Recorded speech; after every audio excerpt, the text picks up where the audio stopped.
Good morning. Today I was out mowing and I wanted to talk about something that I've been noticing, that some of my competition have been basically using their zero turns like a lawn tractor, and they're making swoopy circular passes instead of squaring up the lawn and then making straight line passes. And I wanted to try to show what I'd learned, what works for me, and I guess this is just my opinion. There's going to be a lot of people that don't agree. And where I learned was doing large yards. In that if I had a tree line that was my first pass road next to a tree line and it was meandering left and right, what would happen is if I just carried that meandering line all the way through the 10-12 acres, I lost an enormous amount of time, because when you do straight line passes, you can take the minimal amount of overlap and still get a good cut. If you're trying to follow a curve, you have to take more overlap, and now your 72-inch deck just became a 60-inch deck, or your 52 just became a 48-inch deck. And trying to mow 12 acres with a 42-inch deck, well, it's better you than me. I'm not going to do it. So what I'm going to do is show you now with the measure tape, direct evidence that your deck width changes. But it's not just that. It's that when you're not mowing and driving straight forward, you might as well have a bush hog, because you're not giving the deck a chance to work the way it's supposed to. The back baffles are there and they follow the blades because they're supposed to capture or trap the grass while the blade swings around and cuts it. So it's like the old scythe type of mentality with the cutting with the scythe, where it bunches and then it cuts.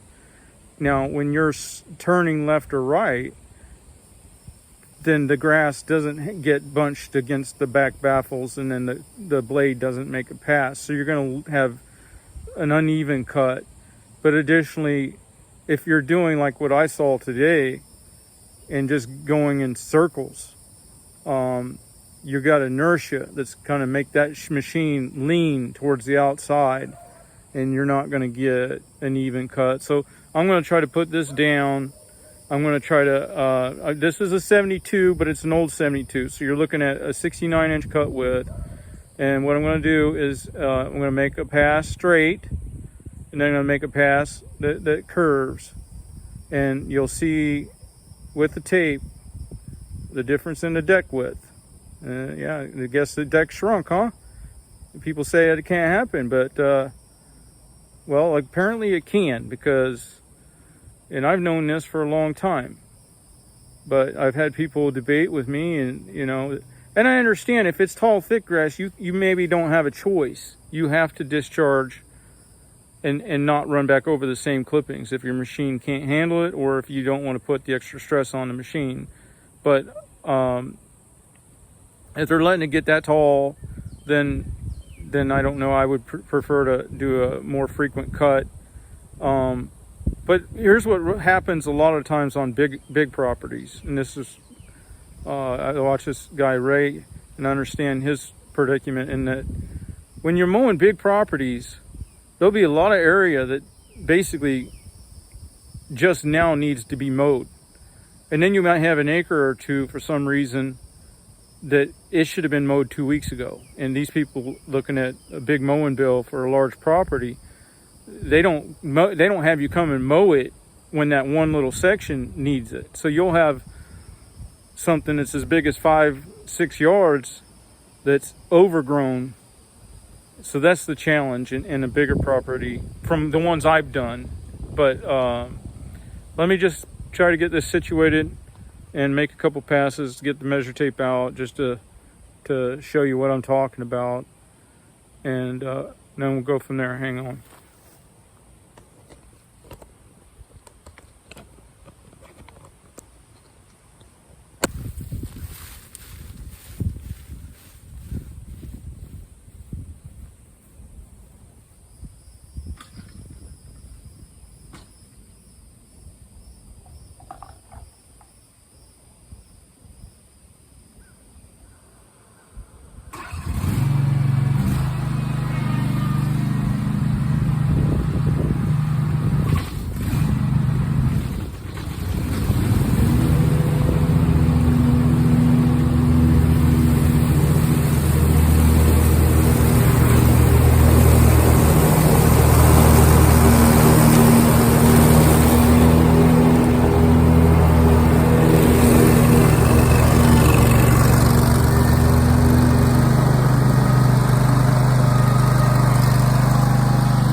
Okay, so let's see.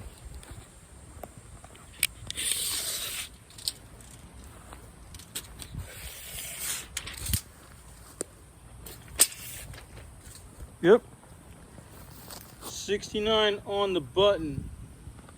69 inches, that's just exactly what my mower is supposed to be. So then over here on this meandering pass, I'm not the best with the video. 59. You're looking at 59. You lost 10 inches there, but not only that, you're going to lose it on every pass afterwards, because unless you're doing straight lines, you're not going to be able to minimize that overlap. So I mean, everybody can do it the way they want, but mine work better just taking maybe a pass or two to square it up, and then make straight line passes from there on. And it cuts better because, like I said, the deck is designed to mow in a straightforward manner. It's not designed to mow circular. I mean, if you didn't care about baffles, take them out. Then you can mow anything you want, but you're not going to get a decent cut. I mean, then you got a bush hog deck.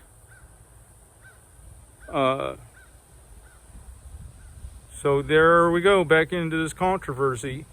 But I gotta say it, because that's what I found, and that's my experience, and that's what I'm here to do, share. And you know, especially on stuff that's safety related. This is just, you know how I can make things faster for myself or whatever. I especially wanted to get, that's one of the reasons I started doing YouTube videos, because of like the safety one with the hookworms. The first video I put out, wanted people to know about the potential for them to, and if you think that won't change your life, you know, think again. That's a miserable situation to go through, is a parasitic infection like that. And then you always wonder too if they're always gone, all the way gone. So, all right, that's all I had. You have a good day. I'm back, and I wanted to show another thing that goes in with this concept that I'm trying to show today. Now, if you're going to do a big acreage, then and you're going to do this, we already talked about how you're going to take your deck down 10 inches. But say you decide you want to discharge out, and you got this meandering line because you didn't square up a fence line. And then you want to turn and blow out again, and blow out, and then come back in again. Now, with the meandering line, you're losing 10 inches already, plus an additional 6 inches of overlap, because it's impossible to catch everything unless you're overlapping extra when you're going around corners. So you've lost 10 plus 6 at least. But the bigger problem is, if you did this perpetually, what you're going to find is in these corners, the mower deck's only going to be 40 inches wide, even on a 72. So what you're going to end up with, unless you're intentionally making half passes all the way down, every time you're doing the straight lines, somewhat straight lines, unless you're making half passes, then the end of the day, what you're going to end up with is a kidney being shaped or something like this. It's physically impossible not to, because your deck is so much narrower up here in the corners that by the time you get down to where you're squeezed in and you're almost done with the 10 acres or whatever, these corners, if you were doing it without intentionally leaving extra, and without intentionally using only half your deck. See, you may not realize that you're only using half your deck on these passes, but you have to keep these corners brought in. You see what I'm saying? Otherwise, you're going to end up with the shape in the end that's going to be like a peanut. Because them corners, you can't have the same number of passes here is here, and not have that happen. Oops, I don't know. You can't have the same number of passes up here on that corner as on your straighter lines, because here you're mowing 69 inches wide. Well, not if you're meandering, but up here you're going to be mowing 30 inches wide. So if you got 5 passes here and 5 passes here, then you're not gonna have a square anymore. So there's that. Yeah, this paper don't want to cooperate. So that's all I got for now. I mean, if you don't agree, I understand, but that's just what I've found that works for me, and why the other doesn't work. Unless it's some real tall and I'm having trouble with enough power to discharge, then time is everything. So, all right, you have a good day. So when I'm coming up on a yard, the first thing I'm looking at is to determine what is the greatest number of the longest, straightest lines I can make. And that's be my primary pattern. Just like if a guy takes a log into a sawmill, he's trying to get the most long cuts out of it first, or some other manner. But then that becomes my primary pattern, and then my secondary pattern, so that it doesn't, because you have to cross it up once in a while. You got to change your pattern, where I'm at anyway, or else you'll get some bad results without changing up your pattern. And then my other would be 90-degree opposite of that is usually what I do. I don't try to do any of the fancier patterns.